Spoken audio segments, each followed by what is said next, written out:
temple de pierre, quoi ça servirait au Seigneur? Le Seigneur, au contraire, il est vivant, et il dit, je suis vivant, vous êtes vivant, et je vis avec vous, je vis en vous. Galates 2:20, la parole de Dieu nous dit que Christ vit en nous. Alors Dieu n'habite pas non plus dans des temples de pierre. Faut pas regarder ces belles pierres parce que le Seigneur disait il ne restera pas pierre sur pierre. Ça c'était la loi de Moïse. Et je parle des pierres vivantes, des pierres précieuses dans la parole de Dieu. Acte 17:24. Dieu n'habite pas dans des temples de pierre. Dans la nouvelle alliance en Christ, tout cela est dépassé. Notre circoncision n'a pas été faite de main d'homme, Éphésiens 2:11-12. Et notre circoncision est celle du cœur. Et le cœur représente la pensée, représente la conscience, représente l'éveil. Parce que le Seigneur a dit, réveille-toi, toi qui dors. Parce que les gens, ils dorment. Et ils ne se rendent pas compte que Dieu doit vivre en eux et qu'ils doivent être un avec le Seigneur. 1 Corinthiens 6:13-19. Celui qui s'attache au Seigneur est avec lui un seul esprit. Or, le Seigneur, c'est l'esprit. 2 Corinthiens 3:17. Et nous avons tous été baptisés et abreuvés d'un seul esprit, 1 Corinthiens 12:13. Et nous savons qu'il demeure en nous, pas par 3 esprits, parce que ça n'existe pas, c'est une invention païenne du Vatican, repris par les protestants, les évangélistes et tout ce que vous voulez, avec leur Trinité. Et la parole de Dieu nous dit, nous sommes tous abreuvés et baptisés d'un seul esprit, 1 Corinthiens 12:13. Et nous savons qu'il demeure en nous, 1 Jean 4:13, par l'esprit qui est en nous. Et Romains 8:9 nous dit, celui qui n'a pas l'esprit du Christ, ou l'esprit du Père, parce que Jésus est aussi le Père. Ésaïe 9:5, un enfant nous est né, on l'appellera Père éternel, Dieu puissant et admirable. Et la parole de Dieu nous dit que, Apocalypse 1:7-8, Jésus, il a appelé le Tout-Puissant, le Dieu Tout-Puissant, celui qui a été percé, celui qui a été vendu 30 pièces d'argent. Zacharie 11, verset 11, 12, 13. Voici au prix auquel ils m'ont estimé, dit l'Éternel. Eh bien, 30 pièces d'argent. Là, on voit que c'est l'Éternel qui avait été estimé 30 pièces d'argent. Et la parole de Dieu nous dit que notre circoncision n'est pas faite de main d'homme, Éphésiens 2:11-12, et que notre circoncision, c'est dans l'esprit, c'est dans la pensée. C'est dans le cœur. Romains 2, versets 27, 28, 29. C'est ça le vrai juif, il l'est de cœur. Et elle a été opérée, cette circoncision, non de main d'homme, mais Colossiens 2:11 nous dit par la main du Christ, par la main du Dieu vivant. Colossiens 2:11. Dans la nouvelle alliance, on ne regarde plus aux synagogues, comme ils regardaient avant les pharisiens. C'était leur demeure, leur synagogue de Satan. Et au temple fait de main d'homme. Mais maintenant, on regarde dans la nouvelle alliance, à nos corps, à nous les élus. Nos corps qui est un temple saint dans le Seigneur. Ce sont les élus. C'est ça le temple. Dieu habite en nous, par l'esprit qui est en nous. C'est nous dit la parole de Dieu. Galates 2:20 nous dit que ce n'est plus moi qui vis, c'est Christ qui vit en moi. Et la parole de Dieu nous dit que ne savez-vous pas que vos corps sont le temple du Dieu vivant. Et 1 Corinthiens 6:13-19 nous dit que nous sommes le temple, nos corps, notre corps, il est pour le Seigneur, et celui qui s'attache au Seigneur est avec lui un seul esprit, tandis que celui qui s'attache à la prostituée est avec elle une seule chair. Alors c'est vrai qu'on ne doit plus regarder aux choses visibles, c'est ce que nous dit la parole de Dieu, la scène que vous dites, tout ça que vous voyez, les choses visibles. Non, on ne doit plus regarder à des temples faits de mains d'hommes visibles, non. On ne doit plus regarder aux choses du monde. Non, ça ne nous amène à rien, qui dit le Seigneur. Ça nous amène à rien. Ça, c'est les choses du monde. Nous, on est d'en haut, on n'est pas d'en bas, on ne regarde pas les choses d'en bas. Alors, on ne regarde plus aux choses visibles, mais on regarde au Christ, au Jésus-Christ. Et même le Christ, on ne le connaît plus selon le visible. On ne connaît plus comme cela. Les disciples l'ont connu comme ça. Parce que Christ était né sous la loi, et il s'est présenté aux disciples sous la loi avec un corps, charnel. 1 Timothée 3,16 nous dit que Dieu a été manifesté, dans la chair. Et 2 Corinthiens 5,16 nous dit, on ne regarde plus Christ selon la chair. Pourquoi? Parce qu'on regarde les choses qui sont invisibles et on ne regarde plus à celles qui sont visibles. Parce que ça, c'était passager, c'était charnel, ça devait disparaître. Maintenant, le Seigneur, il a un royaume de sacrificateurs qui sommes nous, ses élus, et nous sommes un royaume de sacrificateurs. Et la parole de Dieu nous dit que les choses visibles étaient passagères et elles sont passées. 2 Corinthiens 4, 18. Et la parole de Dieu nous dit que le juste vit par la foi. Il ne vit pas par la vue. La foi ne dépend pas de la vue. C'est ce que nous dit la parole de Dieu. La foi ne dépend pas de la vue. Elle dépend du Christ, qui nous a donné des yeux spirituels pour voir les choses spirituelles. Et nous n'avons pas des yeux de chair, mais nous avons des yeux spirituels. 2 Corinthiens 5, verset 17. Tout cela est dépassé. Et la foi, la parole de Dieu nous dit, ce sont les choses qu'on espère, une démonstration des choses qu'on ne voit pas. Quand le Seigneur Jésus explique de manger son corps et de boire son sang, il disait ces paroles que je vous dis sont esprit et vie. La chair ne sert de rien. Jean 6, 63. Alors c'est vrai qu'il faut lire tout Jean 6, 1 à 63 pour bien saisir le sens de la parole de Dieu. La foi est une démonstration des choses qu'on ne voit pas. C'est ça la foi. Et le juste, la parole de Dieu nous dit, vivra par la foi. Et la parole de Dieu nous dit que la foi est arrivée. Déjà Habacuc 2.4, le prophète Habacuc 2.4, le disait. Voici, elle arrive, elle viendra sûrement. Et elle est venue avec le Christ. Vous savez, la foi, c'est le Seigneur qui donne la foi. Elle ne vient pas de nous. Elle ne vient pas de nous. D'ailleurs, je vais faire une vidéo aussi sur la foi. Elle ne vient pas de nous. Augmente-nous la foi, disaient les disciples au Seigneur. Et le Seigneur a dit, gens de peu de foi. Et c'est le Seigneur qui augmente la foi. Et je vais faire une vidéo, aussi sur la foi, si Dieu permet, s'il le veut. Alors Habacuc 2.4, nous parle aussi que la foi devait arriver. Et la parole de Dieu nous dit que le juste vivra par la foi. Hébreux 10, versets 36-37. Et le Seigneur Jésus avait promis, parce qu'il avait pris une seconde coupe, il avait pris une coupe. Et moi je peux dire que cette coupe-là, c'est la coupe de réjouissance. C'est pas la coupe de Marc 10, 37, 38, la coupe de souffrance que Christ a bu. Parce que Marc 10, 38, 39, Jésus disait, pouvez-vous boire la coupe que je dois boire ou être baptisé du baptême dont je dois être baptisé? C'était ça le baptême en la mort de Jésus-Christ, c'était boire une coupe. Et nous voyons dans Matthieu 26, quand le Seigneur a dit que cette coupe s'éloigne de moi, il parle de la souffrance. Et dans Jean 18, 11, là quand on voit Pierre qui coupe l'oreille à Malchus, il dit, Rambal, remets Pierre ton épée dans le fourreau, ne boirai pas la coupe que mon Père m'a donné de boire. C'est une coupe de souffrance, c'est le baptême en Jésus-Christ, c'est de boire une coupe. Alors là, voilà, là, la foi est arrivée qu'il est Seigneur, et le Seigneur, là, il avait pris une coupe. Dans Luc 17, 20, 21, il dit, le royaume de Dieu ne vient pas de manière à frapper les regards, mais le royaume de Dieu est en vous. Romains 17, 20, 21. Romains 14, verset 17, il est en nous par l'Esprit qui est en nous. Romains 14, verset 17. Le royaume des cieux est en nous par le Saint-Esprit. Luc 9, verset 27. Alors voyez-vous, si le royaume des cieux est en nous par le Saint-Esprit, et que Jésus il dit, j'en boirai de nouveau, dans le royaume des cieux, ça veut dire que c'est en nous le royaume des cieux, c'est une coupe spirituelle, c'est un pain spirituel qui est en nous. Jésus ne boit plus de ce fruit de la vigne. Et les sectes le boivent chaque dimanche, en l'honneur du soleil. Le Seigneur dit, j'en bois du nouveau avec vous dans le royaume des cieux. Matthieu 26, versets 28-29. J'en bois avec vous de nouveau dans le royaume des cieux. Matthieu 26, versets 28-29. Et la nouvelle coupe est spirituelle. Elle est dans notre cœur avec Christ. Et la parole de Dieu nous dit, à vin nouveau, nouvelle outre. Vous savez, les outres, là, on met du vin dedans, un peu comme les Espagnols, aussi les Portugais, ils ont des outres de chèvre, avec des pots de chèvre, et ils mettent du vin dedans, ou des jus de fruits, ce que vous voulez. Une outre, c'était pour mettre du vin, ou voilà, mais là, c'était du vin.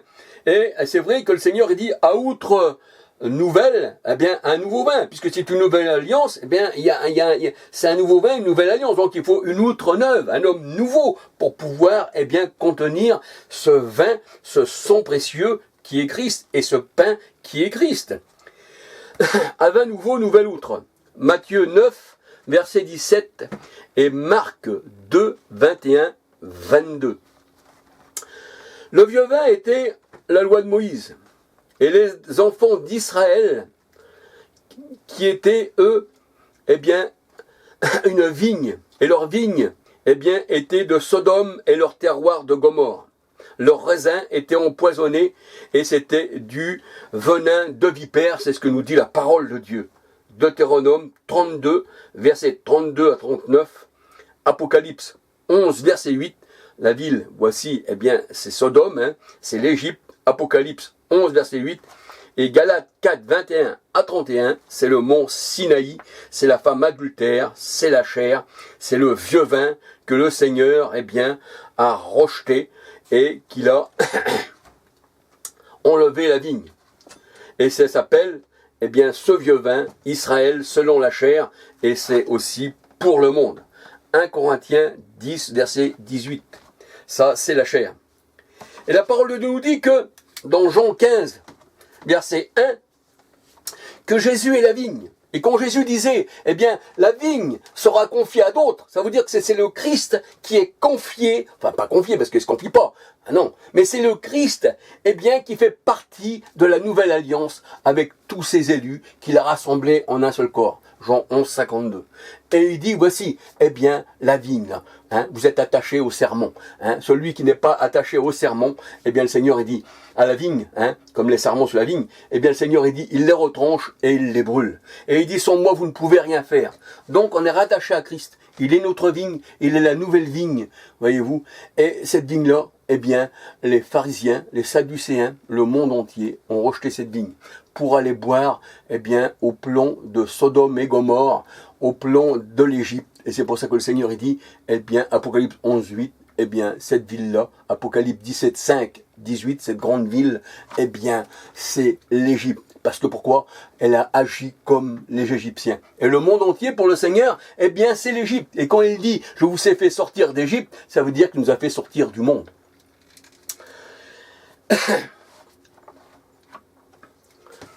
Alors, on ne doit plus avoir les regards sur les choses visibles, telles la seigle et le pain, telles la seigle et le pain, qui font partie, ces choses-là font partie de la chair, ça fait partie du ventre, ça va dans le ventre, ça n'a rien au contact avec l'Esprit Saint, ça va dans le ventre, c'est pour ça que le Seigneur, il dit l'aliment, il rentre, il va dans le ventre, et après il part dans des lieux secrets. Hein, et le Seigneur, il dit, ils n'ont que de penser qu'aux choses de la terre. Romains 8, versets 5, 6, 7, Romains 8, versets 5, 6, 7. Et la parole de Dieu nous dit, on ne connaît plus Christ selon la chair, 2 Corinthiens 5, 16. Donc, si vous dites que le pain et le vin, ça représente le corps du Christ aujourd'hui, eh bien, on ne le connaît plus selon la chair. Et là, vous le connaissez encore selon la chair, parce que ça, c'est charnel. Voyez-vous. Et nos yeux sont des yeux spirituels. C'est ce que nous dit Job 10, verset 4.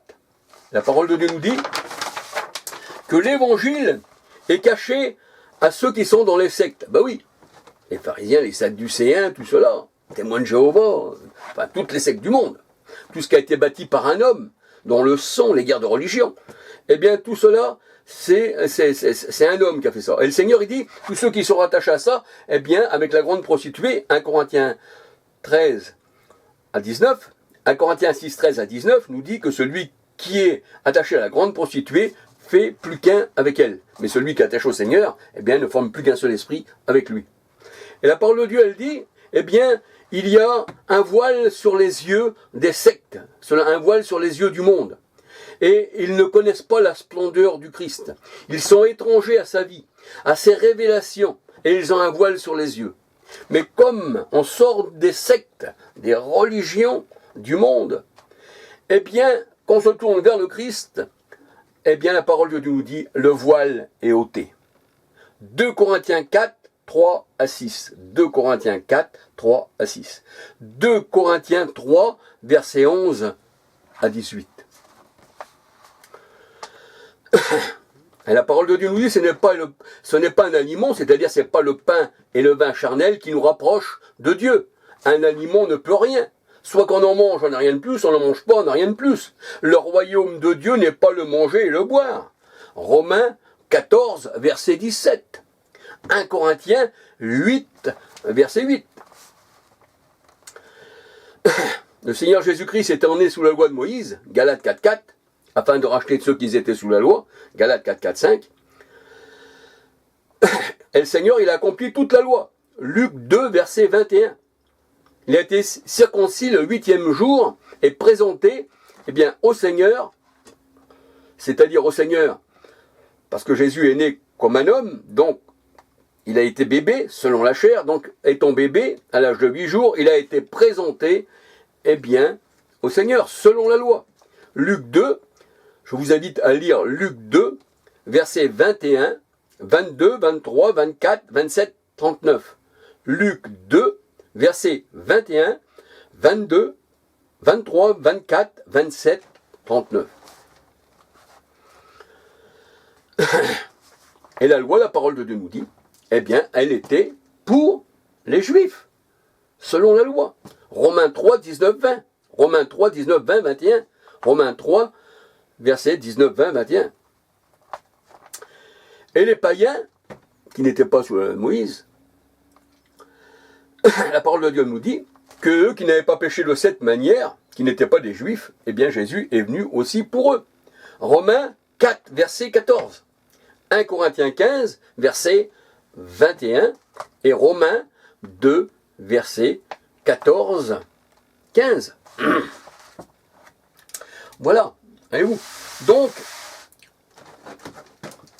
toute l'ancienne loi de Moïse, c'était une loi charnelle. Une loi où il y avait des sacrifices. Une loi où Dieu n'était pas dans le cœur de chacun. Bien sûr, l'Esprit saisissait son sang. David. Et un mauvais esprit venant de l'Éternel fut sur Saül. 1 Samuel 16, 14. Mais dans la Nouvelle Alliance, le Seigneur, dans Hébreux 8, si on lit tout Hébreux 8, il dit qu'il a mis ses lois d'amour dans notre cœur et il a mis son esprit en nous, afin que nous suivions ses ordonnances. Et qu'on le voit les ôter, parce qu'il s'enlève ce voile. Hein, parce que quand on lit Moïse, il y a un voile sur le cœur qui dit Seigneur. Dans 2 Corinthiens 3, hein, quand on lit 2 Corinthiens 3, on voit que, eh bien, quand il lisait Moïse, les gens, ils avaient un voile sur le cœur. Mais lorsqu'on se tourne vers le Seigneur, 2 Corinthiens 3, 18, le voile est ôté. Voyez-vous? Donc ça veut dire que, aujourd'hui, eh bien, le voile sur les élus a été ôté. Le Seigneur a dit, heureux vos yeux parce que vous, ils voient, vos oreilles parce qu'elles entendent. Heureux parce que je suis avec vous, je ne vous ai pas laissé orphelin. Ça veut dire quoi? Ça veut dire que le Seigneur a mis ses lois dans notre cœur, et il dit, maintenant dans Hébreux 8, quand on lit tout Hébreux 8, plus personne enseignera à son voisin, connaît le Seigneur, parce que tous me connaîtront du plus petit jusqu'au plus grand. Ça c'est merveilleux. Et là le Seigneur a dit, l'Esprit vous enseignera toutes choses. Mais comment que l'Esprit peut vous enseigner toutes choses si vous êtes dans une religion ou dans une secte?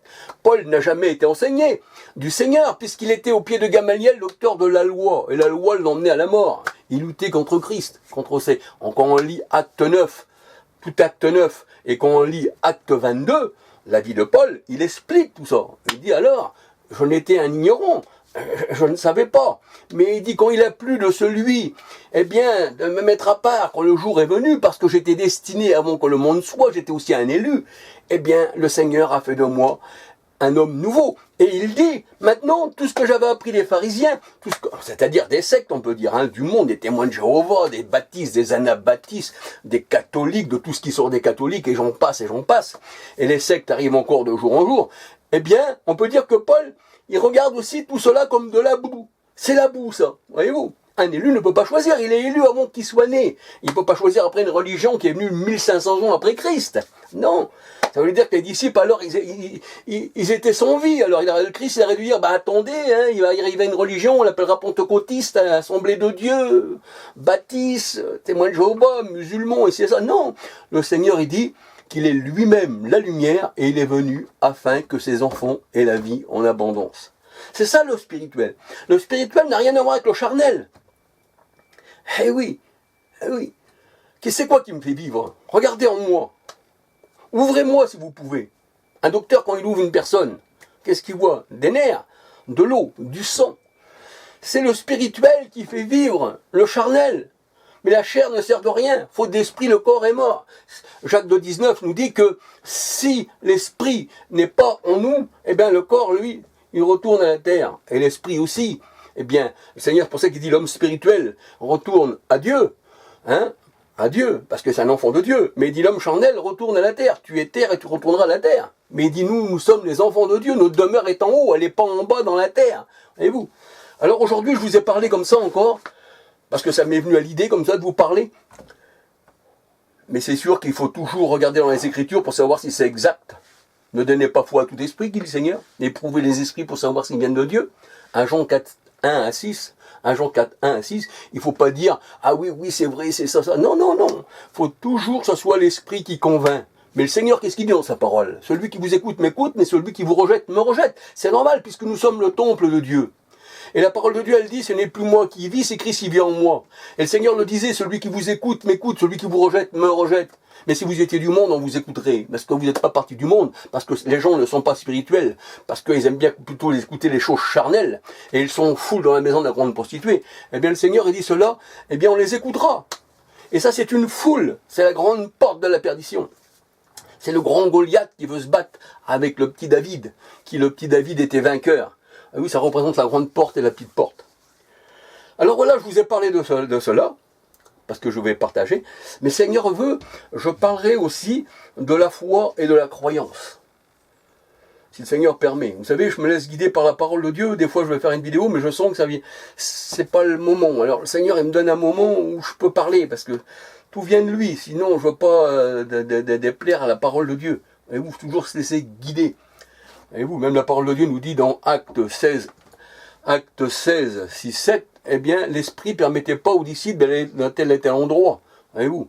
Et on voit même Nathan, eh bien, quand il parle à David au sujet d'Uri, hein, pour la femme adultère, eh bien, voici ce que dit l'Éternel, hein, il se laisse guider par le Seigneur. Voyez-vous. Ça veut dire toujours qu'il faut se laisser guider par la parole de Dieu. Sinon, si on fait notre volonté, c'est plus la volonté de Dieu. Voyez-vous. Alors, gloire